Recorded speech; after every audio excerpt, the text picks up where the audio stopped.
पूतना को तो मौका मिल गया, अपनी गोदी में अपने आप ये छोरा आ गया। यशोदा मैया बेचारी भोली भाली यशोदा मैया ने कहा, बहन यहाँ पर आई हो तो मेरे पुत्र को अच्छे से आशीर्वाद देना। पूतना ने कहा कि आशीर्वाद तो ऐसा देंगे कि तू भी याद रखेगी। अब भगवान भी सब सुन रहे हैं, भगवान तो छोटे से बोल भी नहीं सकते, परंतु इतना सुंदर स्वरूप बना करके आई। और भगवान सोचे कि देखो एक नंबर की राक्षसी और मेरे पास आई तो रूप बदल करके, क्या जरूरत थी तुझे रूप बदलने की? अरे तू तो मेरी शरण में ऐसे भी अगर आ जाती तो मैं ऐसे भी तुझे तार देता, ये रूप बनाने की आवश्यकता नहीं थी। और वास्तविकता तो यही है, भगवान के पास जब हम जाए तो वहां रूप बदलने की आवश्यकता नहीं है, वो तो अपने आप हम जैसे वैसे भाव से जाओ, वो तो सब समझ लेते हैं। कौवा को कभी खूब भी हीरा मोती पहना दो, रहेगा तो काला का काला। कौवे को खूब भी अगर हीरे मोती पहना दे तो रहेगा तो काला का काला। इसलिए जैसे हैं वैसे भगवान यही कहते हैं कि मेरे समक्ष जो आए वो उसके भाव के सहित आए, रूप बदल करके मेरे पास आने की कोई जरूरत ही नहीं है।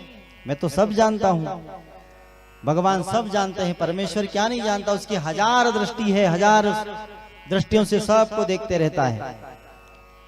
पूतना गई, पूतना से यशोदा मैया ने कहा कि देवी बहन तुम आई हो तो मेरे पुत्र को अच्छे से आशीर्वाद देना। पूतना ने कहा, बहन मैं आशीर्वाद तो दूंगी ही, परंतु मैंने भगवान का एक समय तप किया था, तो तप में मैंने वरदान मांगा था भगवान से कि भगवान मुझे अमृतत्व प्रदान करें। तो भगवान ने मुझे वरदान से प्रसन्न होकर के ऐसा वरदान दिया,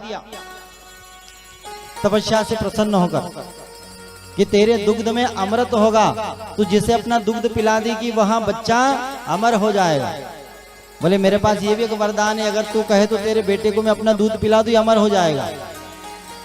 भगवान ने सोचा कि मौसी क्या बातें बना रही मेरी माँ को पटाने के लिए।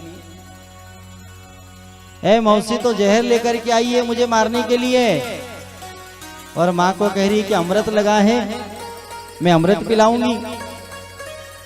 अब ऐसी बेचारी कौन सी माँ होगी जो अपने बच्चों को अमृत नहीं पिलाना चाहेगी। यशोदा ने कहा कि बहन पे जल्दी पिला दे। अब भगवान ने सभी बातें सुनी, भगवान तो सब जानते हैं। भगवान ने जैसे ही पूतना के चेहरे की ओर देखा तो भगवान ने अपनी आंखें बंद कर ली। यशोदा मैया बेचारी अपने काम में लग गई, बहुत सारे मेहमान आ रहे थे। कहा बहन अच्छे से दूध पिला देना। बोले अब तू बेफिक्र रहे। पूतना ने गोदी में सुला लिया। भगवान ने पूतना को देखते ही अपनी आंखें बंद कर ली। राजा परीक्षित ने गुरुवर से पूछा, गुरुवर ये भगवान ने आंखें बंद क्यों की? क्या भगवान पूतना से डर गए? बोले राजन भगवान तो किसी से नहीं डरते, वो तो सर्वशक्तिमान है। आंखें बंद इसलिए की कि ये मेरे पास रूप बदल करके आई है, इसका वास्तविक रूप है राक्षसी का, परंतु मेरे पास ये रूप बदल करके आई है। और भगवान कहते हैं मुझे बाहरी शरीर की सुंदरता से कोई मतलब नहीं है। बोले मैं तो केवल मन की सुंदरता देखता हूं। तो भगवान ने आंखें बंद इसलिए कि जरा ध्यान करके देखो ये मौसी है कौन।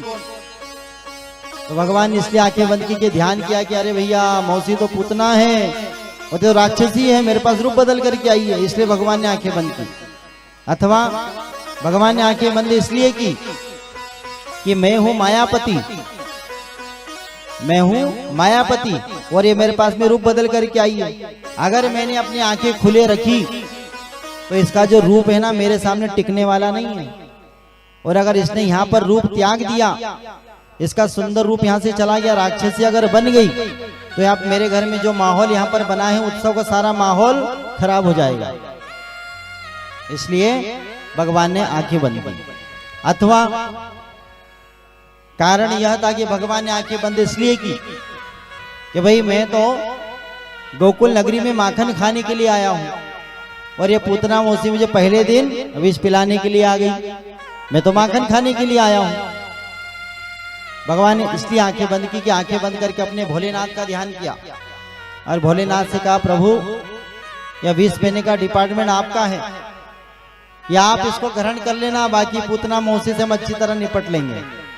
भगवान ने इसलिए आंखें बंद की। ऐसे कई प्रकार के भाव निकालते हैं संत महापुरुष। भगवान ने आंखें बंद क्यों की? भगवान ने आंखें बंद इसलिए भी की और ध्यान किया कि देखो यह भली राक्षसी है, भले ही यह मुझे मारने के लिए आई है, परंतु आंखें बंद करके ध्यान किया कि यह मेरे पास आज मुझे दूध पिलाने के लिए आई है, तो यह भी मेरी माँ के जैसी है। जो गति मैं अपनी माँ यशोदा को दूंगा, जो गति अपनी माँ देवकी को दूंगा, मैं वही गति इस पूतना मौसी को भी दूंगा, क्योंकि आज मैं इसका दूध पीऊंगा।